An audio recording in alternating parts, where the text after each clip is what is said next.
யாருன்னு தெரியுமா? நீங்க என்ன ரவுடித்தனம் பண்றீங்களா? உங்களை கைய கால கருப்பு சேப்பு வேட்டியை கட்டிக்கிட்டு நீங்க காவல்துறை எவ்வளவு அத்துமீறி அமித்ஷாவுடைய காவல்துறையை வர வைக்கிற அளவுக்கு ஒரு மிகப்பெரிய ஊழலில 1,00,000 கோடி ரூபாய்க்கான ஊழலில டாஸ்மார்க் மூலியமாக ஒரு மிகப்பெரிய ஊழலை செய்து கொண்டிருக்கக்கூடிய தமிழக அரசாங்கம் அந்த 1000 கோடி ரூபாயை ஈடியினுடைய ரெய்டுக்கு அப்புறம் மக்கள் மன்றத்திலே பதில் சொல்ல வேண்டும் என்பதற்காக தமிழக பாரதிய ஜனதா கட்சியினுடைய மாநில தலைவர் அவர்கள் ஜனநாயக ரீதியாக சட்ட ரீதியாக மக்களை திரட்டி போராட்டம் நடத்துவதற்கு தயாராக இருந்த நேரத்தில் தமிழகத்தினுடைய காவல்துறை அரசாங்கத்தினுடைய ஏவல் துறையாக மாறி அவரை கைது செய்திருக்கின்றது. தமிழகம் முழுக்க பாரதிய ஜனதா கட்சியினுடைய தொண்டர்களையும் தலைவர்களையும் முன்கூட்டியே சட்ட ரீதியாக அவர்களை சட்டத்துக்கு விரோதமாக தடுப்பு காவலில் வைக்கப்பட்டிருக்கிறார்கள்.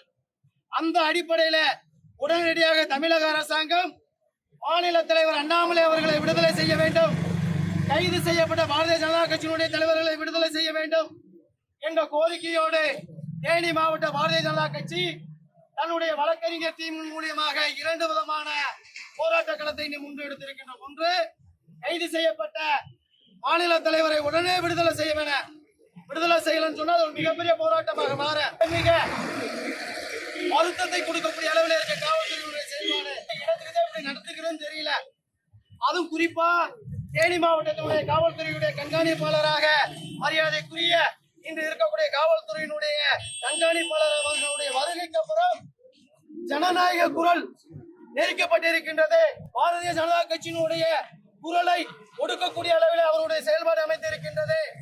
காவல்துறையை பயன்படுத்தி காவல்துறையினுடைய வேலை திட்டங்களில முழுக்க பாரதிய ஜனதா கட்சி இந்திய இயக்கங்களுடைய போராட்டங்களை மட்டும் தடுத்து நிறுத்துவதற்காக இந்த திராவிட மாடல் அரசாங்கத்தினுடைய காவல்துறை ஈடுபட்டு கொண்டிருக்கு. ஒரு வாரத்துக்கு முன்னால கம்பத்துல பாரதிய ஜனதா கட்சியினுடைய வழக்கறிஞர் ஒருத்தர், அந்த வழக்கறிஞர் அவர் கூட இருந்த ஒன்றியத்தினுடைய பொதுச்செயலாளர் ஒருத்தர் ஓரமா ஒரு பிள்ளைய வண்டியில வச்சுட்டு இருக்காங்க. மத்தியில இருந்த ஒரு காவல்துறை முழுக்க மது போதையில அந்த 2 வீலரை ஓட்டிட்டு வந்து அந்த வாகனத்துல இடிக்கிறார். இடிச்ச உடனே பிள்ளை 2 வயசு கை குழந்தை 3 வயசு குழந்தை வண்டியில இருந்து கீழே சாயுது. சாஞ்ச உடனே காவல்துறை அந்த போதையில இருந்தவரு, நான் ஆறுனு தெரியுமா, எனக்கு நான் காவல்துறை அப்படின்னு சொல்லி அவரை தாக்குறாரு. போய் கம்ப்ளைண்ட் கொடுக்க போனா அங்க இருக்கக்கூடிய ஆய்வாளர் அவங்க, இல்ல நீங்க என்ன ரவுடித்தனம் பண்றீங்களா, உங்களை கைய கால ஒடிச்சுடுன்னு சொல்றாங்க. இப்படி மது போதையில இருக்கக்கூடிய ஒரு காவல்துறையினுடைய செயல்பாட்டை ஆதரிக்கக்கூடிய அளவிற்கு மாவட்டத்தினுடைய காவல்துறையினுடைய கண்காணிப்பாளர் அவர்களுடைய செயல்பாடு முதலை பட்சமா சட்டத்துக்கு விரோதமா ஒரு நியாயத்தை கேட்க கூட செவி மடிக்க அவர் கேட்கறதுக்கு தயாரா இல்ல. அந்த அடிப்படையில வழக்கு பதிவு செய்யப்பட்டு இருக்கின்றது. நாங்க கொடுத்த கம்ப்ளைண்ட் மேல எந்த வழக்கும் இல்ல.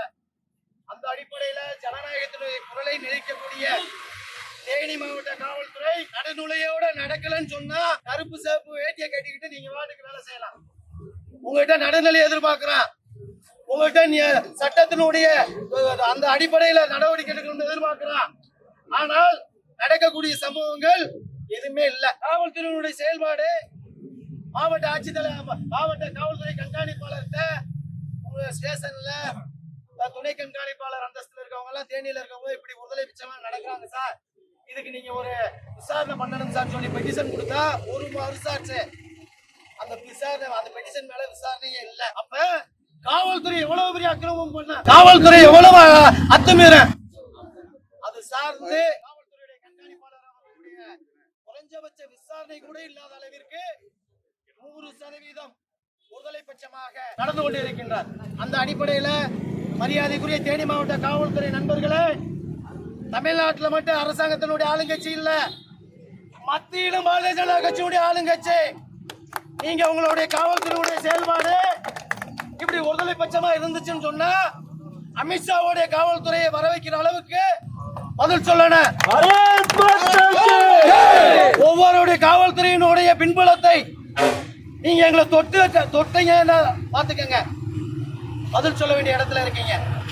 அதனால காவல்துறை நடுநிலையோடு நடந்துக்கிறேன்னா நம்மளுடைய மாநில தலைவர் அண்ணாமலை அவர்களை விடுதலை செய்யணும்.